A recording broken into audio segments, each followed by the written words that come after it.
Welcome, and I'm really happy for you to have found me. This episode is a special one. Item 400 added to the Holy Grail. Yep, item 400. Hello YouTube, Liquid Dream here with another episode in my Holy Grail journey. To elaborate quickly, I have been doing this challenge with 3 to 5 hours per week and just over a year now, with twice taking more than a month off due to travelling. But the journey so far was amazing, and I'm delighted that you are here to witness this special milestone. But you know what? Enough of all that, and let's get into it. Back to the familiar stone floor of Nihlathak's temple, popping Pindle like usual. The pack goes down, and the unique staff drops. Already a rare sight. My first thought is a caster stat, maybe something niche, or maybe something forgettable. But then I remembered that this one actually has a cult following, solid faster cast rate, res, and big chunk of alls to skills. It's not a meta breaking, but it's early ladder or self-found goodness. Another quick reset, another charge into Pindle's minions. This time it's a unique helm, always exciting. My brain instantly jumps to cold build, wondering if this could be the helm. Enhanced cold damage, faster cast rate, and a nice chunk of dexterity make this a dream. For Blizzard Sorceress, of course. Endgame viable, of course, it's Nightwing's Whale. Not bad roll on the stats either, I think. But it's a massive power spike if you're running a cold source. Same spot, same violence, and a unique sword drops this time. And honestly, expectations are low, but this one surprised me every time. Chance to cast amplified damage, decent attack speed, and bonus to undead damage makes it far more useful than people remember. Not elite tier, but absolutely playable while leveling or niche melee builds. It's none other than the Wild Husk. And just look at that poison res. What a beauty.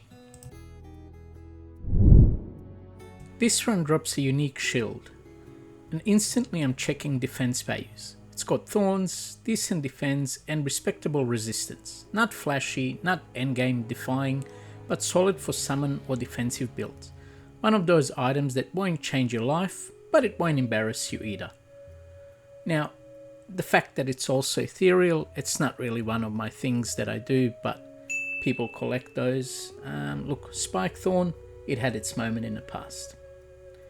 And here is where things get weird. Back-to-back runs, another unique shield drop, and I already know what this one is. But this time it's not ethereal. Same stats, same thorns aura, same defensive flavor, just without the durability anxiety. Deja vu, Diablo style, and it's once again the Spike Thorn, but this time in the non-ethereal version. What are the odds of that, eh? 0 to none.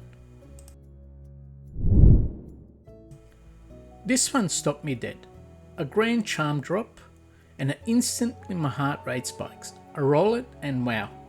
Perfect lightning sunder. Negative resistance removal with an absolute best roll. This is endgame defying for lightning builds, and suddenly I'm thinking about javelins, cows, and a certain Amazon waiting in the wing.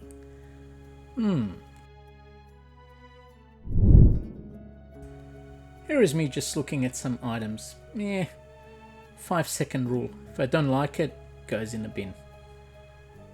Another unique belt hits the ground. Nothing too crazy at first glance, but then you see the mana leech, poison res, and reduced stamina drain. It's an old school utility belt, not glamorous, but very usable while leveling or for mana hungry builds. It's obviously snake cord. Love it.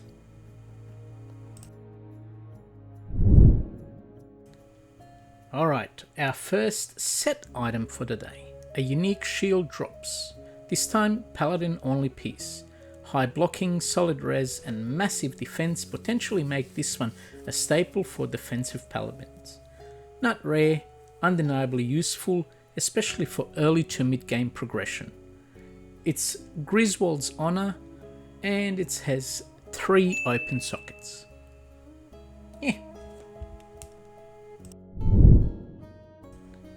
And then this. Ready? A sacred armor drops. My heart sinks into my stomach.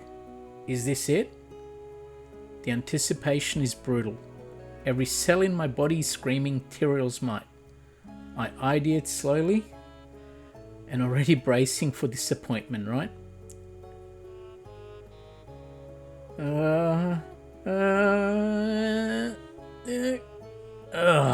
Yep, once again, the game laughs in my face.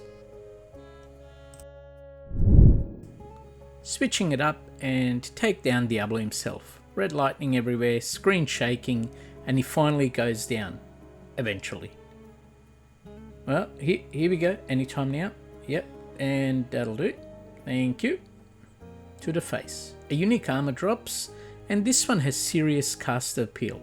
Faster cast rate, massive defense for light armor, and it's Atma's Veil. It would be okay if there wasn't, rune words in the game. Final run for the session. We're heading off to the crypts. The map rolled beautifully, and you know what? Just because of it, I do something that's quite silly.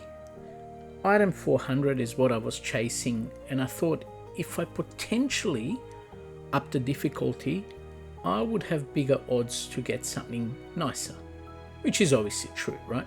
So here we are, popping it all the way to number 7, and then facing Bonebreaker and his mob. Oop, teleport, nearly a mishap, and again, look, this is how we live, right? Dangerously. It's not hardcore, but whatever.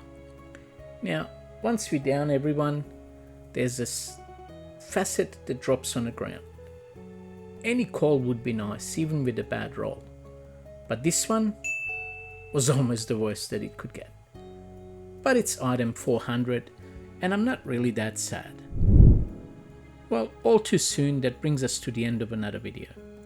Pindleskin delivered in big ways this episode. Nightwing's Veil, multiple Spike Thorns, a perfect Lightning Sunder Charm, yet another painful Templar's Might reveal, and we officially cracked number 400 in the Holy Grail.